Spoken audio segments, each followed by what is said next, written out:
और दोस्तों हम लेकर आ चुके हैं आप लोगों के लिए 20 मिनट में शाम सुबह की 50 ताज़ा और बड़ी ख़बरें बताएंगे। दोस्तों प्रधानमंत्री नरेंद्र मोदी के ऊपर गरजे राहुल गांधी, कहा फ़िलहाल लोगों का बहुत बुरा हाल है मणिपुर में। जी हाँ, आपको बता दें राहुल गांधी के मणिपुर जाने से सियासत फिर गरमाई।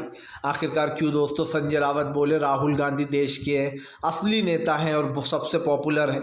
उन्होंने कहा कि राहुल गांधी हर जगह पहुंच जाते हैं लेकिन प्रधानमंत्री आज तक मणिपुर नहीं जा पाए। और क्यों? आखिरकार दोस्तों हमने हाथरस कांड से भी कुछ नहीं सीखा दोस्तों, फिर भगवान जगन्नाथ की यात्रा में भगदड़ एक इंसान की मौत हो गई है। बताएंगे क्या है ये मामला। वहीं पर अगली बड़ी खबर में ये भी बताएंगे दोस्तों कि फ़िलहाल चंद्रशेखर रावण ने उठाए आज़म खान के लिए आवाज़। बताएंगे क्या कुछ बोल गए। तमाम मुद्दों पर होगी बात, लेकिन उससे पहले अगर आपने अब तक हमारे चैनल को सब्सक्राइब नहीं किया कर लीजिए। पास में घंटी आएगी, इसको भी दबाइए ताकि हमारे हर वीडियो की अपडेट आपको मिल पाए। दरअसल दोस्तों आपको बताते चले बीजेपी के ऊपर जमकर गरजते हुए नजर आए राहुल गांधी। कहा मणिपुर में लोगों की हालत बहुत खस्ता है। आपको बताते चले राहुल गांधी ने तमाम लोगों से कल मुलाकात की और मुलाकात करने के बाद राहुल गांधी ने तमाम लोग जो कि चिंतन शिविर में ठहरे हैं दोस्तों। दरअसल दोस्तों हमने देखा कि कैसे मणिपुर में लगातार हिंसा जारी है और उसकी चपेट में असम के लोग भी आ रहे हैं। ऐसे में राहुल गांधी ने मणिपुर के लोगों से मुलाकात कर उनको आश्वासन दिया कि वो उनकी ज़्यादा से ज़्यादा मदद करने की कोशिश करेंगे और सरकार तक उनकी आवाज़ भी पहुंचाने का काम करेंगे संसद में। लेकिन दोस्तों देश में सिर्फ एक ही नेता है जो सच बोलता है और दोस्तों चाहे उसके लिए कुछ भी कीमत राहुल गांधी को चुकानी पड़े। राहुल गांधी इस देश के उभरते हुए सितारे हैं दोस्तों। ये कहना गलत नहीं होगा कि राहुल गांधी इस देश के इकलौते ऐसे नेता हैं जो नरेंद्र मोदी को खुलेआम चैलेंज कर दोस्तों हराते भी हैं। और यही साफ दिखाई दे रहा है कि प्रधानमंत्री आज तक मणिपुर नहीं गए दोस्तों, जबकि उनका फ़र्ज़ था। इस देश का प्रधानमंत्री, एक राज्य में लगातार हिंसा हो रही है, लोग मारे जा रहे हैं, लेकिन लगता है प्रधानमंत्री को मणिपुर जाने से डर लगता है। इसीलिए प्रधानमंत्री कभी भी मणिपुर नहीं जाते दोस्तों। वहाँ पर 2 महिलाओं को किस तरीके से नंगा करके घुमाया गया था दोस्तों, जो है विदाउट कपड़ा, और उनके साथ फिर रेप भी किया गया था, लेकिन प्रधानमंत्री तब भी नहीं गए। लेकिन एक तरफ राहुल गांधी हैं जो दोस्तों देश के पीएम नहीं हैं, फिर भी वो पीएम का फ़र्ज़ निभा रहा है एक तरीके से। और सच बताऊं तो असल में इस वक्त देश का पीएम अगर कोई मुझे दिखाई देता है तो वो राहुल गांधी है दोस्तों, क्योंकि राहुल गांधी जो कर रहे हैं वो सच में काबिल तारीफ़ तो है ही। लेकिन राहुल गांधी डरते नहीं हैं कहीं जाने से। अभी भी वो मणिपुर गए, उन्होंने लोगों का दर्द बांटा है और यही सबसे बड़ी बात है, यही उनकी इंसानियत है दोस्तों, जो शायद प्रधानमंत्री में दिखाई नहीं देती। आपको बताते चले दोस्तों फ़िलहाल प्रधानमंत्री नरेंद्र मोदी और दोस्तों योगी के ऊपर गरजे चंद्रशेखर रावण। चंद्रशेखर रावण बोले आज़म खान के साथ अन्याय हो रहा है, राजनीति का दुरुपयोग कर आज़म खान को जेल में डाल रखा है, उनको पीड़ित किया जा रहा है। दरअसल दोस्तों आज़म खान के साथ जो हो रहा है वो सच में बहुत ही दुखदायक है। मैंने तो कई बार अपने चैनल पर इस चीज़ को लेकर आवाज़ उठाई है दोस्तों कि आज़म खान साहब के ऊपर जो 100 मुकदमे झूठे योगी सरकार ने लगवाए हैं, ये सिर्फ सत्ता का नशा है दोस्तों। जैसे ही सत्ता हाथ से जाएगी सारा नशा उतर जाना है योगी का। लेकिन उससे बड़ी बात पता है क्या है? उससे बड़ी बात यह है कि चंद्रशेखर रावण में भी दोस्तों वो इंसानियत है जो तमाम पार्टियों में हमें दिखाई देती है, जो कि हिंदू मुस्लिम नहीं करते। चंद्रशेखर रावण ने अभी नगीना सीट पर जीत हासिल की। उन्होंने कहा कि फ़िलहाल हमारे देश में कांवड़ यात्रा जब निकलती है तो पूरे रोड ब्लॉक कर दी जाते हैं पूरे दिन के लिए, लेकिन जब नमाज़ होती है ईद की अदा, जब नमाज़ अदा होती है तो उस वक़्त जानबूझकर जो है यहाँ पर उनको 20 मिनट तक की भी इजाज़त नहीं दी जाती रोड पर नमाज़ पढ़ने की, जबकि दोस्तों ईद के दिन बहुत ज़्यादा भीड़ होती है। ऐसे में चंद्रशेखर रावण ने कहा कि ये गलत है। जब हम कावड़ के लिए दिन भर रोड रोक सकते हैं तो फिर सड़क पर नमाज़ पढ़ने क्यों नहीं दी जा रही, वो भी खाली 20 मिनट में तो ईद की नमाज़ हो जाती है। यही नहीं चंद्रशेखर रावण ने कहा कि हमारा देश जो है यहाँ पर धर्मनिरपेक्ष देश है, यानी कि यहाँ पर हर धर्म का सम्मान होता है और ये हमारी सेकुलर कंट्री भी है दोस्तों, जहाँ हर धर्म हर समाज के लोग रहते हैं। ऐसे में सिर्फ मुसलमानों को टारगेट करना और उनको निशाने पर रखना। आज़म खान को क्यों टारगेट कर रखा है दोस्तों? क्योंकि आज़म खान एक मुस्लिम नेता है। इरफान सोलंकी को क्यों जेल में बंद कर, और बीजेपी के पास हर एक को फंसाने का एक ट्रेंड रहता है, एक बहाना रहता है। इरफान सोलंकी के ऊपर आरोप लगाया कि इनने हिंसा फैलवाई थी उत्तर प्रदेश में। आज़म खान के ऊपर मुर्गी चोरी, बकरी चोरी, शराब की दुकान पे लूटपाट, इस जैसे टुच्चे केस लगा रखे हैं दोस्तों। और जो है तमाम तरीके की चीज़ें हैं जिनमें उन्हें फंसा रखा है। तो कहीं ना कहीं चंद्रशेखर आज़ाद ने इस पर आवाज़ उठाई है। आपको बताते चले दोस्तों, आखिरकार वही हुआ जिस बात का डर था। दोस्तों, मोदी सरकार से कुछ अच्छे की उम्मीद तो नहीं कर सकते, लेकिन बुरे की उम्मीद आप ज़रूर कर सकते हो। क्योंकि बुरे की उम्मीद इसलिए कर सकते हो कि आपको ये पता है कि प्रधानमंत्री नरेंद्र मोदी अच्छा करें ना करें, लेकिन बुरा ज़रूर करेंगे। और आपको पता है मैं ऐसा क्यों कह रहा हूँ? मैं इसलिए कह रहा हूँ दोस्तों कि अभी हाथरस में एक कांड हुआ जिसमें हज़ारों लोग भोले बाबा की भगदड़ में मारे गए। हालांकि मैं ऐसे लोगों को बाबा बाबा नहीं कहता हूँ, लेकिन क्योंकि उसका नाम है इसलिए मैं बोल रहा हूँ कि भोले बाबा जो थे दोस्तों, उनकी रैली में भगदड़ मच गई और वहाँ पर कई लोग बेचारे 133 से ज़्यादा लोग मारे गए। अब दोस्तों, उस घटना से मोदी सरकार ने कुछ नहीं सीखा। दरअसल आपको बताते चलें कि भगवान जगन्नाथ की यात्रा निकल रही थी दोस्तों, और भगवान जगन्नाथ की यात्रा के दौरान फिर से वहाँ पर भीड़ बेकाबू हो गई और भगदड़ मच गई। इस भगदड़ के बीच में दोस्तों एक मौत हो गई, यानी कि दोस्तों इस भगदड़ के बीच में एक आदमी चपेट में आ गया, एक इंसान, और उसकी मौत हो गई वहीं स्पॉट पर। अब आप समझ सकते हैं दोस्तों कि ये सिर्फ एक मौत हुई है। ये जिस तरीके की भगदड़ मची थी दोस्तों, इससे कई मौतें हो सकती थी, लेकिन क्योंकि ये सिर्फ एक मौत हुई है तो कहीं ना कहीं दोस्तों ये कह सकते हैं कि एक बड़ी लापरवाही सामने आई है। आपको बताते चले, इस तरीके की चीज़ें जब होती हैं तो बहुत ही दुख होता है कि कम से कम अगर कोई धार्मिक स्थल पर दोस्तों इस तरीके की चीज़ें की जा रही हैं तो पुलिस प्रशासन के पुख्ता इंतज़ाम होना चाहिए, ताकि दोस्तों वो इस भीड़ को काबू में कर सके। क्योंकि जाहिर सी बात है दोस्तों, इसमें हमने देखा बुज़ुर्ग, महिलाएं, बच्चे सब थे, और महिलाओं को दोस्तों वहाँ पर उनको महिलाओं को धक्का देते हुए, टच करते हुए निकल रहे थे जो है यहाँ पर मर्द, युवा। तो आप समझ सकते हैं कि एक महिलाओं के लिए एक अलग होना चाहिए लाइन, या तो फिर एक अच्छा खासा वो होना चाहिए दोस्तों वहाँ पर पुलिस फोर्स जो सबको देखभाल कर सके। लेकिन यही चीज़ है जो हमने नहीं सीखी।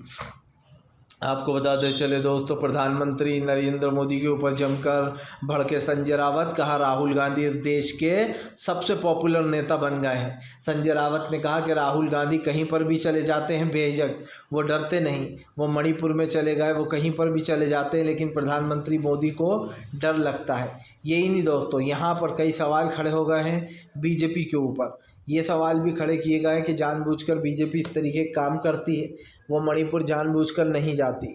आपको बता दें, राहुल गांधी तमाम पीड़ितों से मिलना है राहत शिविर में, उन लोगों से जा जाकर, और राहुल गांधी की तारीफ़ हो रही है। हमने यही देखा है कि पिछले दिनों में जो राहुल गांधी ने उनकी छवि पर सुधार किया है वो साफ साफ दिखाई दे रहा है। इस देश में राहुल गांधी ने अपने आप को सुधारा है दोस्तों। कुछ लोगों को लगता था कि राहुल गांधी राजनीति के लिए नहीं बने हैं, वो राजनीति को लेकर सीरियस नहीं है। और एक बार राहुल गांधी ने खुद ने भी ये कहा था कि मुझे राजनीति में पता नहीं क्यों इंटरेस्ट नहीं है। उसके बाद दोस्तों हमने देखा कि राहुल की भारत जोड़ो यात्रा निकली। राहुल गांधी ने उस दौरान अपने आप को पूरा चेंज कर डाला। जो राहुल गांधी हमें यात्रा में दिखाई दिए दोस्तों, तेज़ बारिश में भीगते हुए रोडों पर चलना, चिड़चिड़ाती गर्मी में चलना, और कदम नहीं रुके दोस्तों राहुल गांधी के। बस उस यात्रा ने राहुल गांधी की छवि और किस्मत दोनों बदल दी। जिस बीजेपी ने करोड़ों रुपए पप्पू बनाने के लिए बर्बाद किए थे राहुल गांधी को, उस राहुल गांधी ने अब सत्ता में बैठे नरेंद्र मोदी की हालत ऐसी कर दी है दोस्तों कि ना खाया जा रहा है दोस्तों, ना उगला जा रहा है। ये हालत हो गई है प्रधानमंत्री की। कहते हैं ना दोस्तों कि हर शेर के लिए एक सवा शेर बना है, और वो सवा शेर थे राहुल गांधी। कुछ लोगों को लगता था कि नरेंद्र मोदी की हिंदुत्व की राजनीति अब इतनी फैल चुकी है कि उसका शायद डी एंड होना नामुमकिन है। यहाँ तक कि BBC न्यूज़ चैनल से लेकर तो आज तक से लेकर तमाम चैनलों ने कहा कि नरेंद्र मोदी ने अपने आप को इतना पावरफुल कैसे बनाया। और ये मैं पुरानी बातें नहीं कर रहा हूँ, अभी 2023 की बात कर रहा हूँ, 2023 से 24 तक की। खूब आखिर तक ये लोग कहते रहे नरेंद्र मोदी ने अपने आप को बहुत पावरफुल बना लिया है, अब बीजेपी को हराना बहुत मुश्किल है।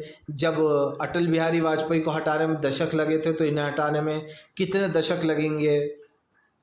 और दोस्तों पूरा एक माहौल बना दिया गया कि बस अब तो नरेंद्र मोदी जीत ही गए हैं। बस मतलब मीडिया ने तो ये कह दिया था, अनाउंस कर दिया था कि अब तो नरेंद्र मोदी जीत ही गए हैं, उनको जो वोट मिल गए 400 पार हो गई और सीट, और उनकी सरकार आ रही है। लेकिन तब आपको याद होगा कि मैंने सबसे पहले अपने चैनल पर आप लोगों से एक बात कही थी कि इस देश में कोई भी अचूक नहीं होता है। मतलब कि कोई भी ऐसा नहीं बना है दोस्तों जो कभी हारे ना, हर इंसान हारता है दोस्तों। और नरेंद्र मोदी को हराने वाला चाहिए था, और वो चेहरा था दोस्तों राहुल गांधी का। राहुल गांधी ने जो अपनी छवि बदली, और उसके बाद नरेंद्र मोदी की तो क्या, राहुल गांधी किसी का भी मुकाबला कर सकते हैं, वो भी दोस्तों अपने दम पर। और यही कारण है जो प्रधानमंत्री को आज देश की जनता देख रही है कि इन्होंने जो नफ़रत फैलाई, जो देश को बांटने का काम किया, वो सच में जनता ने बता दिया। बहुत सारे लोग तो यही देखकर शांत पड़ गए दोस्तों कि आजकल तो विपक्ष भी मजबूत है, इसलिए वो लोग भी कांड करने से डरते हैं।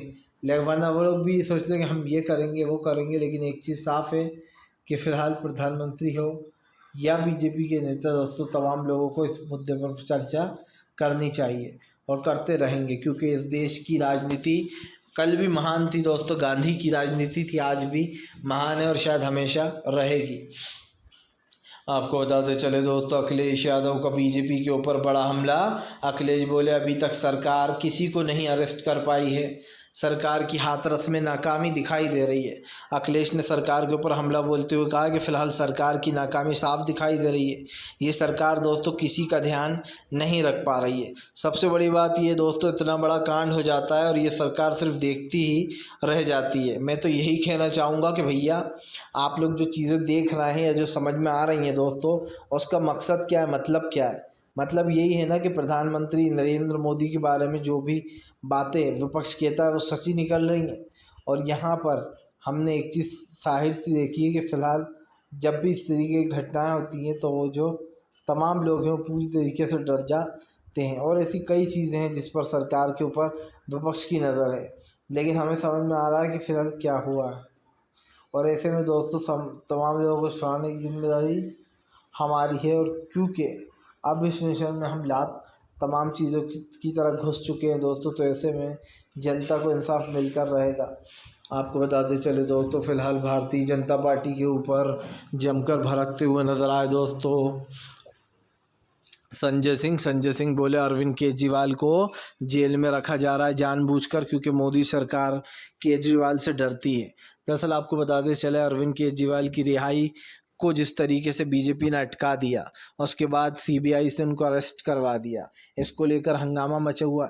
जहां एक तरफ अरविंद केजरीवाल अब तक जेल में है दोस्तों, सीबीआई की शिकस्त में है, ऐसे में अब केजरीवाल के लिए आवाज़ें उठना शुरू हो गई हैं। तमाम लोग अरविंद केजरीवाल के सपोर्ट में हैं। हर कोई सिर्फ एक ही बात कह रहा है कि केजरीवाल के साथ सही नहीं किया जा रहा है। और दोस्तों ये चीज़ हमने पहली बार इतिहास में देखी कि किसी इंसान को बेल मिल जाती है और उसी वक्त उस पर रोक लगवाने के लिए, बेल पर रोक लगवाने के लिए हाई कोर्ट पहुँच जाते हैं ईडी के लोग।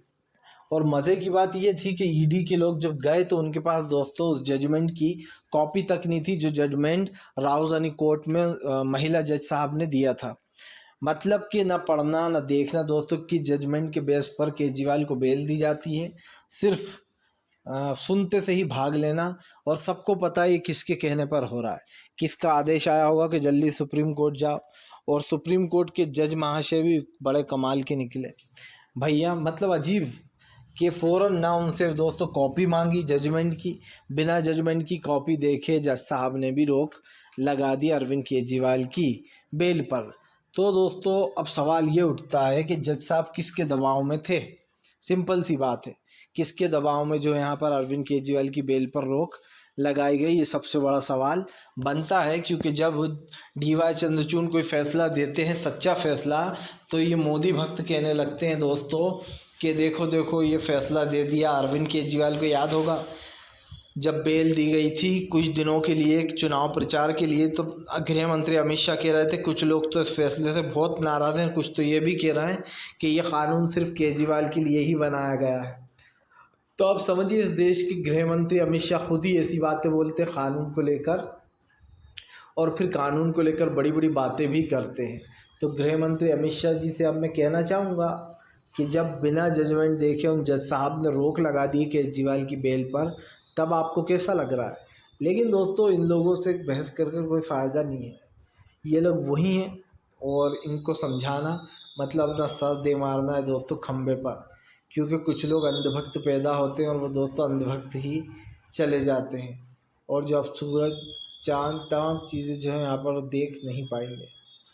लेकिन हमें एक चीज़ तो समझ में आ गई है कि देश की जनता क्या चाहती है, किस तरीके से देश की जनता ने दोस्तों, और इन मुद्दों पर जनता के साथ साथ दोस्तों हम और आप भी बात करेंगे। तो कम से कम प्रधानमंत्री को इस चीज़ों को समझना चाहिए। आपको बताते चले दोस्तों, फिलहाल भारतीय जनता पार्टी के ऊपर जमकर गरजते नजर दोस्तों जो है यहाँ पर कपिल सिब्बल ने अरविंद केजरीवाल के मुद्दे को उठाकर फिर से एक बार सरकार को सुनाई खरी खोटी। दरअसल आपको बताते चले, कपिल सिब्बल का कहना है कि अरविंद केजरीवाल का कोई केस है ही नहीं, सिर्फ उन्हें परेशान और तंग करने के लिए बीजेपी ने उन्हें जेल में रखा है। यही नहीं, कपिल सिब्बल ने कहा कि फ़िलहाल जिस तरीके से विपक्ष ने चुनाव लड़ा है 2024 का, वो चुनाव हमेशा याद रहने वाला है। क्योंकि दोस्तों इस चुनाव में हमने पूरी एक कहीं ना कहीं वो निकाल दी, और यही सोच रहे होंगे तमाम प्यारे, अब क्या होने वाला है, अब क्या होने वाला है। क्योंकि हमें पता होता है कि फ़िलहाल बार बार इस चीज़ को लेकर जो है अब ये सारी चीज़ें होती हैं, और ऐसे में दोस्तों जब ये सारी चीज़ें निकल कर सामने आएंगी तो जाहिर सी बात है जनता के सवाल भी खड़े हो जाते हैं। और जनता के सवालों के जवाब देना दोस्तों सरकार का काम तो है नहीं, क्योंकि मोदी सरकार को तो यही लगता है कि जनता कुछ भी पूछे उसके सवालों के जवाब मत दो। खैर आज नहीं तो कल दोस्तों अरविंद केजरीवाल तो जेल से बाहर आएंगे ही, लेकिन सरकार की नीतियां जो है वो बड़ी ख़तरनाक हो चुकी हैं। सरकार जिस तरीके के कारनामे कर रही है उससे हमारे देश में आवाज़ें उठना शुरू हो गई हैं, और ये बात तो तय हो चुकी है कि प्रधानमंत्री को जाना पड़ेगा दोस्तों सत्ता से बाहर, क्योंकि अब की बार बस सरकार की निंदा है। तो इसीलिए दीजिए अब जो है तमाम मुद्दों पर होगी बात, लेकिन अब हम भी दोस्तों तमाम ये जो ख़ास कर चीज़ें चल रही हैं देश में उसको लेकर भी सवाल पूछते रहा करेंगे, क्योंकि इससे मज़ा और दोगुना हो जाता। खैर आपको बताना मुझे इस चीज़ों पर आपको बताते चले दोस्तों, फ़िलहाल भारतीय जनता पार्टी के लिए बड़ी मुश्किलें। मणिपुर जाने के बाद सियासत हुई गर्म, विपक्ष बोला नरेंद्र मोदी मणिपुर जाओ मणिपुर जाओ। दरअसल दोस्तों आपको बताते चले दोस्तों, प्रधानमंत्री को मणिपुर रवाना करने के चक्कर में विपक्ष बार बार इस मांग को उठा रहा है कि प्रधानमंत्री को मणिपुर जाना चाहिए और वहाँ के लोगों का दुख दर्द बांटना चाहिए। लेकिन मैं लिख के दे सकता हूँ दोस्तों कि प्रधानमंत्री मणिपुर नहीं जाने वाले, क्योंकि प्रधानमंत्री दोस्तों मणिपुर जाने से डरते हैं, सिंपल सी बात है। और ऐसे में अगर आपको ये पता चले कि फ़िलहाल ये तमाम जो चीज़ें हो रही हैं इसमें कहीं ना कहीं सरकार है, तो आप भी समझ सकते हैं कि फ़िलहाल ये किस चीज़ का है। और ऐसे में दोस्तों किन किन राजनीतिक तमाम पार्टियों से जुड़े हुए लोग हैं। तो ऐसे में दोस्तों ये तो साफ़ हो जाता है कि फ़िलहाल अब हमारे देश की राजनीति काफ़ी बदलने वाली है। ख़ास करके शुरुआत तो मुझे लगता है मणिपुर से हो गई है, क्योंकि मणिपुर में राहुल गांधी का ये दौरा हमेशा लोगों को याद रहने वाला है दोस्तों। राहुल गांधी इस राजनीति में बहुत आगे पहुंच जाएंगे, तब भी राहुल गांधी वही रहेंगे दोस्तों, क्योंकि राहुल गांधी के अंदर एक इंसानियत भी हमें दिखाई देती है।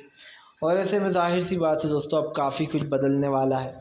हालांकि हमने एक चीज़ और भी नोटिस की कि गोदी पत्रकार मणिपुर में राहुल गांधी के मुंह में माइक डाल रहा था। एनआई का पत्रकार राहुल गांधी ने कहा भैया माइक मेरे मुंह में मत घुसेड़िए आप। मतलब कि दोस्तों आप समझिए, प्रधानमंत्री को लेकर तारीफ़ों के पुल बांधने वाले आज एक सवाल नहीं पूछ पाते कि आपने 2 मिनट का सवाल है कि आपने मणिपुर को क्यों नहीं हटाया, लेकिन मणिपुर में जो है हिंसा ख़त्म क्यों नहीं किया। और ऐसे में ये सवाल तो बनते ही है ना कि सरकार की नीतियाँ सही नहीं है दोस्तों। ऐसे में आपको बताते चले दोस्तों,